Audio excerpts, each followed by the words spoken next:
And the big difference between predictable success and fun, they're both great places to live as a business owner. The difference is whether or not you are in control of your growth. In fun, you have to ride the wave or you have to get off the wave.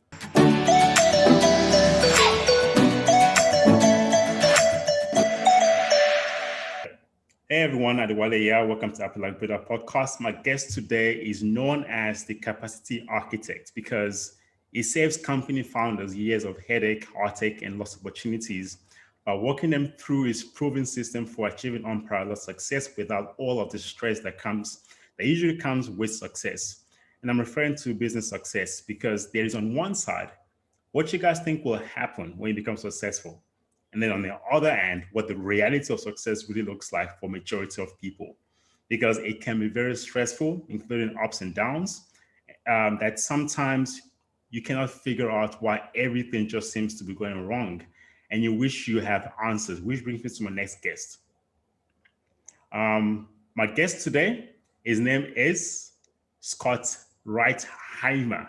Am I pronouncing your name correctly? Yeah, we're pretty close. Ritzheimer. Ritzheimer. I like it. Yep. Yeah, awesome. And Scott, like this topic today is actually like for me because I'm an entrepreneur, right? I would really and I've been where a lot of entrepreneurs are, where they're achieving success, and the reality of success is not the same as what we all think success is gonna look like, because of several reasons, which you are probably more which you probably have a lot more insights to than I do. What is the reason that you find that the reality of what people think is going to happen when a company starts to grow is very different to the reality that they actually face? Yeah, it really comes down to, particularly in the entrepreneurial founder space, it comes down to the fact that as your business grows, you have to as well. And what we've actually found is that there are 7 distinct stages that a business will go through. And as the leader, you have to show up in a different way to not only continue the success, but to actually enjoy it. And so what we tend to do is we get really good at what got us to where we are, but we fail to take that next evolutionary step forward as leaders. And what happens is we start trying to lead our business, we start trying to lead our life in a way that's incongruent with what it takes to lead at that stage. And so it's that mismatch that that is really challenging. Now, what makes it so hard to put our finger on and why it's so stressful and why we feel it so much is because what we're doing was working. We actually get to that place, not because we did something wrong, but because we did something right. And it's like, how do you process that?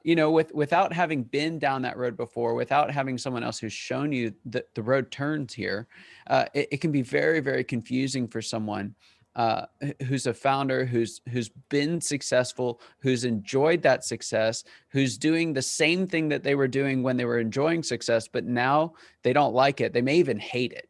I talk to folks, they're running multi-million-dollar businesses. They've got great teams. Things are awesome. Look at from the outside and you're like, man, you've got it made. It's just everything is wonderful, but they're dying inside. And it really comes down to that idea of, are we leading in the way that we need to lead to move forward, or have we outlived the leadership strategy of the past stage? I just want to go back to the different stages. Yeah. What are those different stages that a company usually goes through that new owners need to be aware of? Yeah. Let's spend a little bit more time on the front half, because those are the ones that, in the entrepreneurial space, we spend more time there. The very first one, early struggle, right? It is that. It's just this existential fight for survival. You know, when we think of the hard part of being an entrepreneur, we tend to think of early struggle. You're trying to get the business off the ground. Early struggle is like the rocket on the launch pad, and the engines are burning. There's smoke, there's fire, there's energy, there's noise, but the rocket's still just there, kind of shuddering on the launch pad. It hasn't built up enough power to get up off the ground yet. That's what it's like to be an early struggle. You know, as a founder, you know, early struggle is like, you know, we kind of glorify entrepreneurism, but it's really like trying to, you know, you wake up in the morning, you go find a sharp edge and you just kind of bang your head off of it. Because it's just like, it's just, you know, it's punishing. You know, my favorite definition for an entrepreneur is someone who leaves a job working 40 hours for someone else to go work 80 hours for themselves and not make any money in the process. That's what early struggle feels like. Now, the question is, what's the struggle about? It's about finding what we would call a profitable, sustainable market. It's really, you know, there's lots of different strategies, but it really boils down to, can you find new people who are willing to pay enough for whatever you provide to do it on a sustainable basis? And once you've found that, it takes a while. Usually you get it wrong 3 or 4 times before you finally find that market. But once you find that market, then it's time to shift gears from, you know, exploring and new options and new stuff to mining the market. It's about, you know, you find what works and then you do that again and again and again. And when you do it again and again, and you do it at least relatively well, you know, we like to think that it's perfect. Nothing is perfect in early struggle, but it's good enough to be great in the eyes of your clients. When you do that enough, you start bringing in money. You know, you start to get to that point where you're in the black. You know, you're not losing money every month, and then you start to get to the place where you can afford to pay the people that are working for you without coming out of your savings. And then you get to the place where you can even start taking a little bit of money yourself. And it's at that point where you're profitable enough, particularly in the entrepreneurial space, where you're profitable enough to pay yourself what you were making before. That's when you move into the second stage that we call fun. And fun is the reward of early struggle. It's that stage where things just work. When you're deep in fun, it's not easy. It's not something that's automatic. Like your success is, you know, you don't have to do anything. It's hard work, but you're winning. You know, it's one thing to play hard and you know, give it all you've got in the game and then lose. That's early struggle. You know, it's another thing to give it all you've got and get that ball across the finish line in the final, you know, couple of seconds and win. You know, I think it's also important to mention that winning stage as well is also, I also see it as a arrogant stage as well, where a lot of people become really arrogant you are, you're 100% right. We start to develop Icarus Syndrome. Right? We get closer and closer to the sun. And there's this idea that we have as founders, because we're like, we figured it out.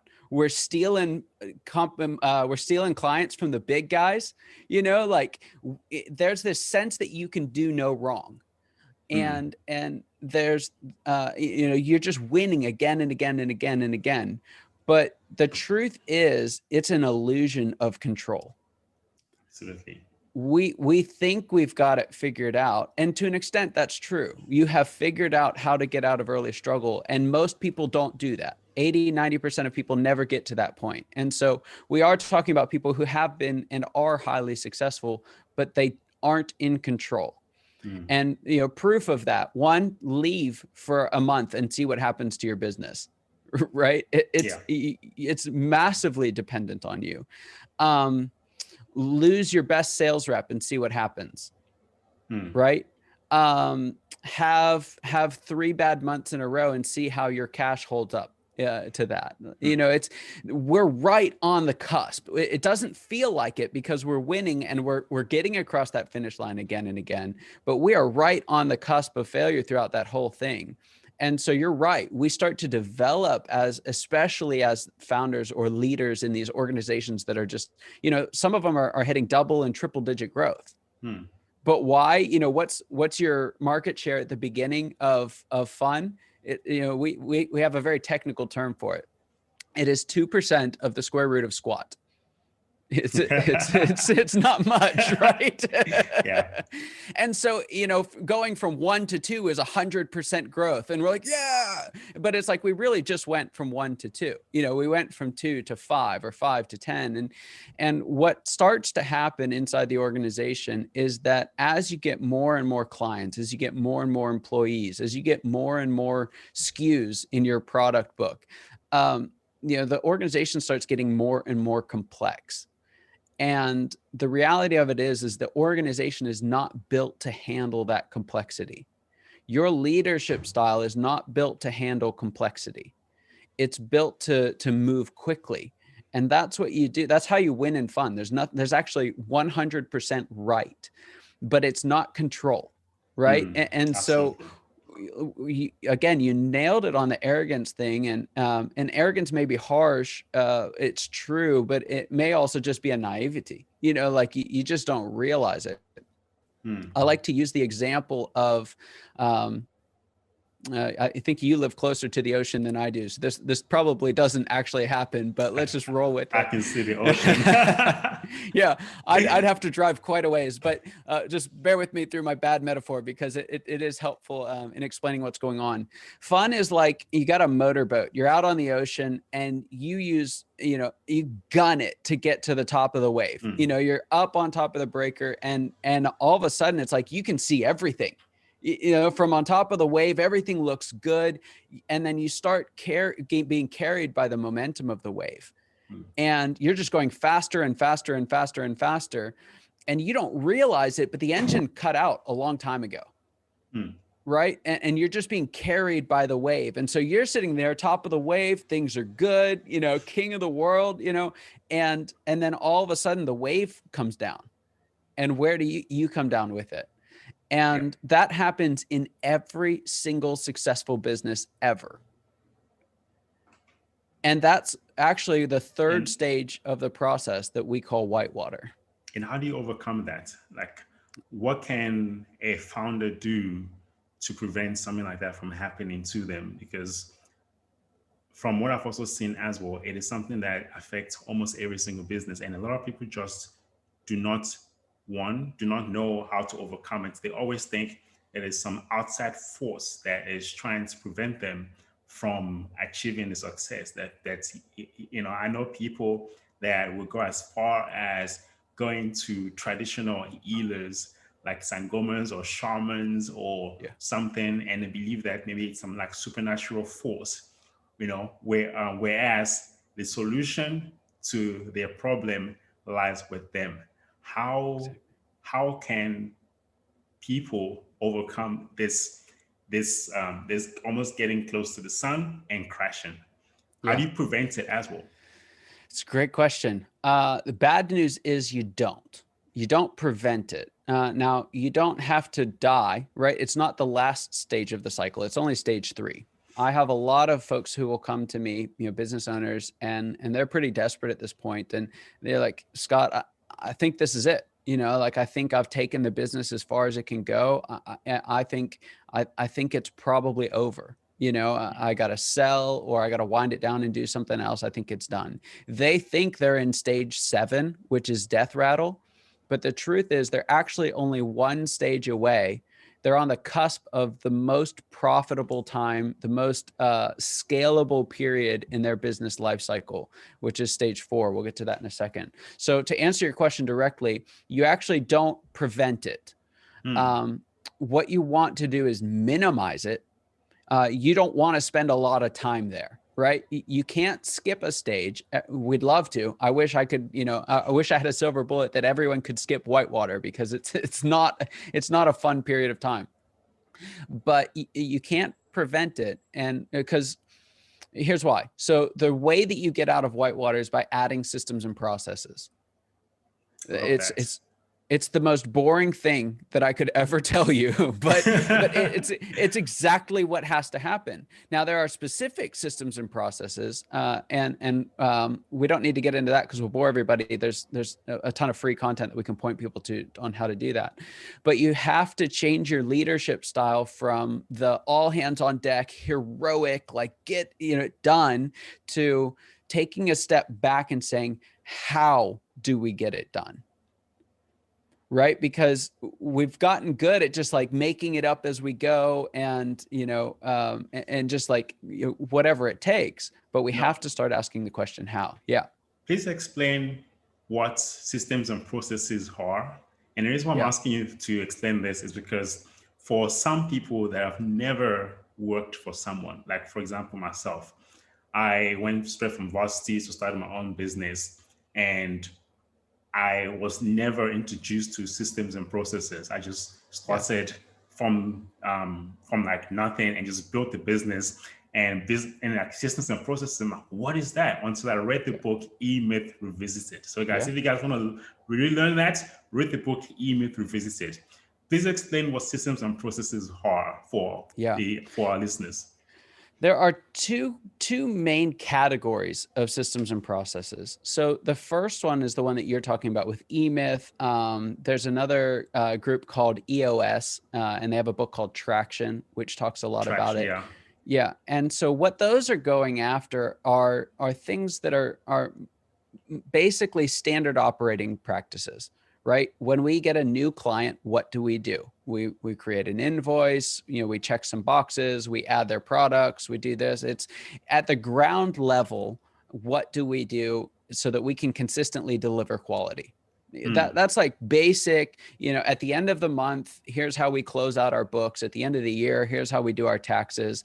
There is this basic threshold of systems and processes that's just necessary to get more than one person doing something the same way.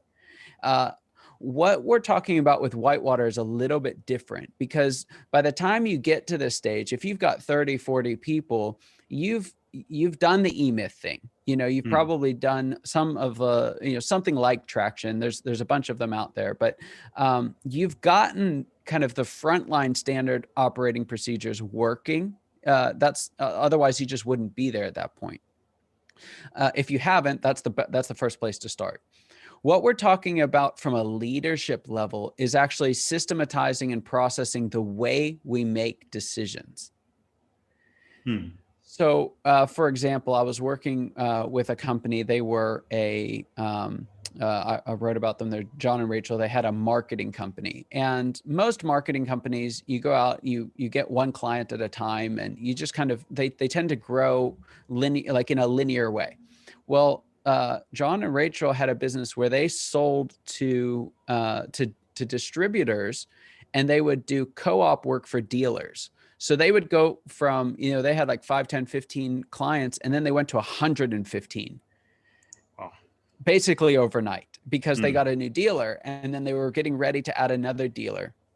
And so they went straight from fun, that early stage of fun, right into Whitewater, just massively taxed everything. Now, when it came down to making websites for people and doing stuff, they knew how to do that. But what they were struggling with was, how do we keep everybody moving in the same direction?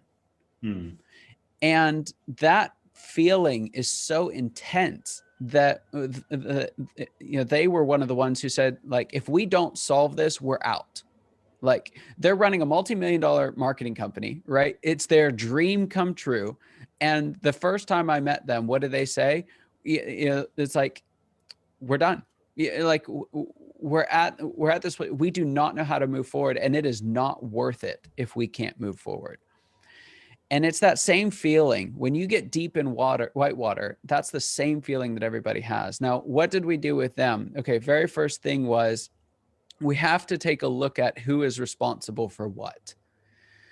We have to recognize that not everyone can pivot and all run in the same direction on every single problem that happens.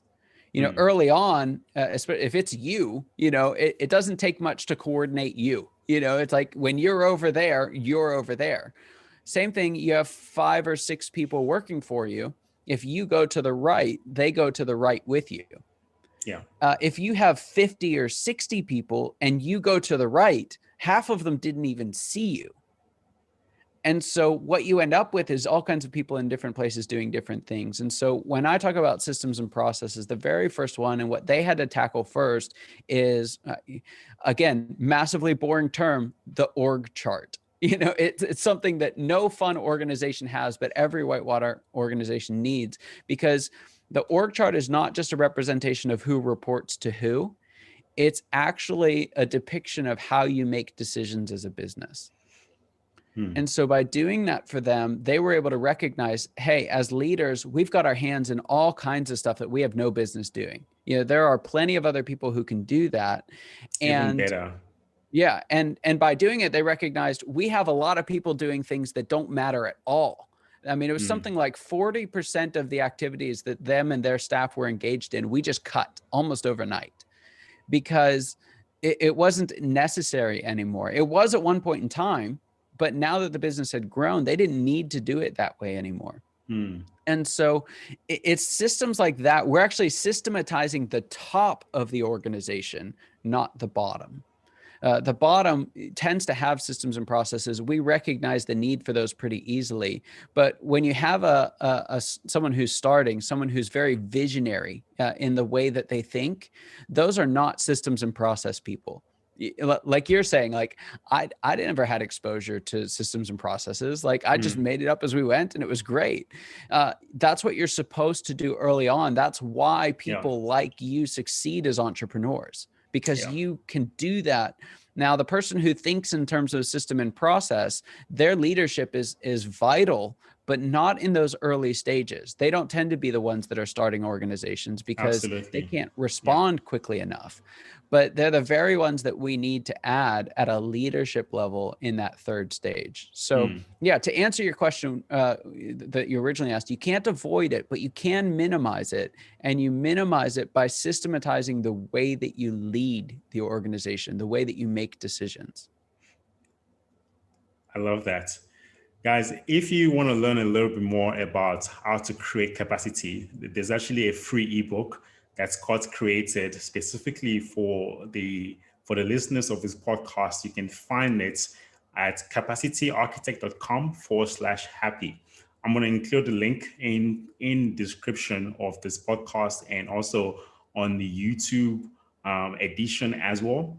The title is Creating Capacity, Take the Business You Built to the Next Level. Okay. And so a person cannot avoid it. A person can only overcome that step where you basically need to. And what is the next step after that? That's the good stuff. So you come to terms with whitewater, right? Yeah. We haven't figured it out. We're not in control. We have to build the systems and processes that put us back in control. So when you get the systems and processes and you marry that to your visionary, like get it done kind of thing, and you pull those together, that's where the ability to scale comes from. That's where we move from growing, right, where we're riding the wave, to scaling, we're making the wave. And it's that tension of system, process, vision, creativity, execution, all held together, that brings us into the fourth stage, which is called predictable success. And predictable success is that it's where we can predictably move forward. We can grow to whatever size we want to grow within our designated market.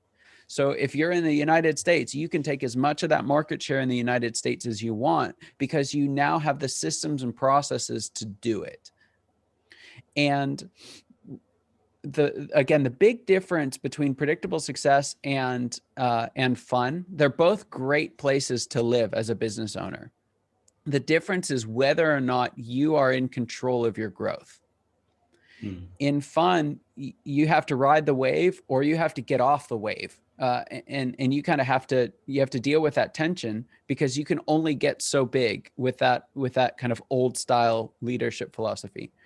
If you get into predictable success, again, you can ride that for as long as you want, as big as you want. And predictable success is defined by the ability to deliver consistent quality in the face of complexity. You've actually overcome the problem of complexity, and you've not given up who you are to do that, which is really, that's where the magic happens. And, predictable success, there's so many good things about it. One, it's the best way to recession proof your business. right? Because you've got the systems and processes to mitigate the extra risk, but you also have the vision and creativity to pivot when you need to. It's the best way to grow the business because you have, again, the systems and process to do whatever you do repeatably, right? So that's where you get the scale from. And then you've got that visionary drive to go do it. And it's holding all of those things in tension that really keeps you there. Okay. Wow, you are just throwing so many stuff at me, and I'm trying to process every single thing in order for me to be able to ask you the next question. So what is your take on people's beliefs and systems that people also follow as well? Because from my experience, I believe that one of the things that actually prevents people from achieving the next level of their success or getting to the next level is their limiting beliefs. Do you have any suggestions on how to change those limiting beliefs? Yeah. So what tends to happen at the individual level for a founder at that stage, that whitewater, getting out of fun into whitewater, don't like it. How do we get out of that and into predictable success? Individually, here's what needs to happen. You have to evolve as a leader. And that's where your limiting beliefs come in. So what I like to use an example of, sports teams. So I'm in the US, so we'll use football, American football, right? So American football, you have the quarterback who's on the field, they get the ball, and they're part of every play on the offensive side, at least. They're organizing the offense. Every single play goes through them, and they make it happen. The offensive success rises and falls on the back of the quarterback. Now, what makes a great quarterback? When they're recruiting quarterbacks, they're looking at their hand size. They're looking at their height. They're looking at the time that they can spend making a decision, the time they spend in the pocket. They're looking at so much of the physical aspect of the quarterback. Well, what happens in whitewater is you have to move from quarterback to coach. You can't quarterback 100 people. Right? You have to move off the field and you have to lead from the sidelines. What does your hand size matter if you're a coach? No. Does your 40 yard dash matter when you're a coach? No.